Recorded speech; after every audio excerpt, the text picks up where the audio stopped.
Halo Sobat BIPA, pada unit ini kita akan belajar mengenai tata bahasa tentang ragam bahasa berdasarkan situasi pemakaian. Jadi, apa sih ragam bahasa berdasarkan situasi pemakaian itu? Jadi, ragam bahasa berdasarkan situasi pemakaian yaitu ragam bahasa yang digunakan dalam situasi atau keadaan tertentu. Ada dua masalah pokok dalam penggunaan bahasa, yaitu penggunaan bahasa baku dan penggunaan bahasa tidak baku. Penggunaan bahasa tersebut terkait dengan situasi, yaitu situasi resmi dan situasi tidak resmi. Macam-macam ragam bahasa berdasarkan situasi pemakaiannya terbagi menjadi tiga, yaitu situasi resmi atau formal, situasi semi-formal, dan situasi non-formal atau santai. Ragam bahasa situasi resmi atau formal digunakan dalam situasi resmi. Ragam formal atau ragam baku yaitu ragam yang mengikuti kaidah atau aturan kebahasaan. Bahasa baku tidak dapat digunakan untuk segala keperluan, tetapi hanya untuk komunikasi resmi, wacana teknis, pembicaraan di depan halayak ramai, serta pembicaraan dengan orang yang dihormati. Ciri-ciri dari ragam bahasa resmi yaitu yang pertama, menggunakan unsur gramatikal, subjek, predikat, objek secara eksplisit dan konsisten. Yang kedua, menggunakan imbuhan secara lengkap. Ketiga, menggunakan kata ganti resmi. Keempat, menggunakan kata baku. Yang kelima, menggunakan EYD. Dan yang keenam, menghindari unsur kedaerahan. Fungsi dari penggunaan bahasa resmi diantaranya adalah yang pertama, sebagai pemersatu berbagai bahasa, memperkuat perasaan nasional masyarakat dengan bahasa yang bersangkutan. Yang kedua, pemberi kekhasan. Yang ketiga, memberi kesan wibawa demi mencapai pembicaraan yang sederajat dengan orang yang dihormati atau yang lebih tua dan sebagai kerangka acuan.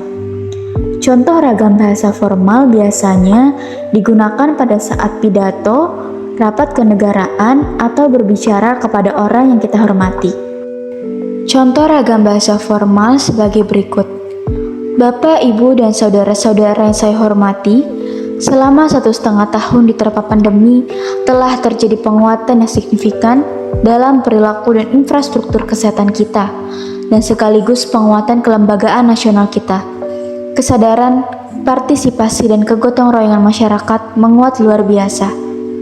Kelembagaan pemerintahan lintas sektor dan lintas lembaga negara, serta antara pusat dan daerah sampai dengan desa juga mengalami konsolidasi. Hal ini membuat kapasitas sektor kesehatan meningkat pesat dan semakin mampu menghadapi ketidakpastian yang tinggi dalam pandemi. Selanjutnya yaitu ragam bahasa situasi semi-formal.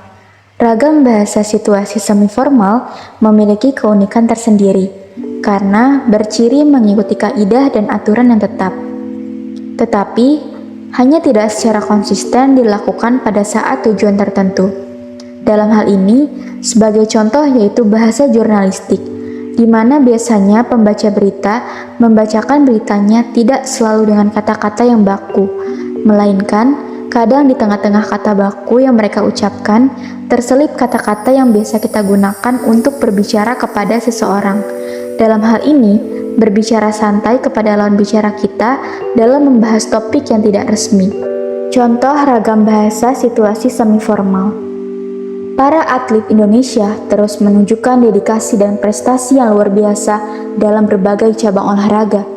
Dengan latihan keras dan semangat yang tinggi, atlet-atlet kita berhasil meraih pencapaian gemilang di berbagai ajang kompetensi internasional. Keberhasilan mereka tidak hanya menjadi kebanggaan bagi bangsa, tetapi juga menjadi inspirasi bagi generasi muda untuk mengejar mimpi dan mengukir prestasi di kancah olahraga dunia.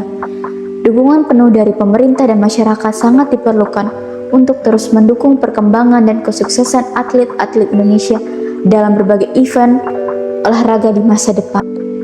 Selanjutnya yaitu ragam bahasa situasi non-formal atau santai. Ragam non-formal adalah bahasa yang digunakan dalam situasi tidak resmi, seperti dalam pergaulan dan percakapan pribadi. Ciri-ciri ragam bahasa tidak resmi kebalikan dari ragam bahasa resmi. Ragam bahasa tidak resmi ini digunakan ketika kita berada dalam situasi yang tidak formal. Adapun contoh ragam bahasa situasi non-formal atau santai. Besok kita pada jalan-jalan ke Bromo nih, siap-siap ya. Aku dengar Bromo tuh keren banget loh. Kita pasti bakal betah di sana. Nanti kita bisa kumpul bareng di Bromo. Seru nih buat quality time bareng teman-teman. Bromo katanya dingin banget, tapi pemandangannya keren abis deh. Gak sabar deh buat liburan ke Bromo, pasti bakal jadi pengalaman yang seru. Sampai sini, Sobat Pipa sudah paham kan apa itu ragam bahasa berdasarkan situasi pemakaian beserta macam-macam dan contohnya.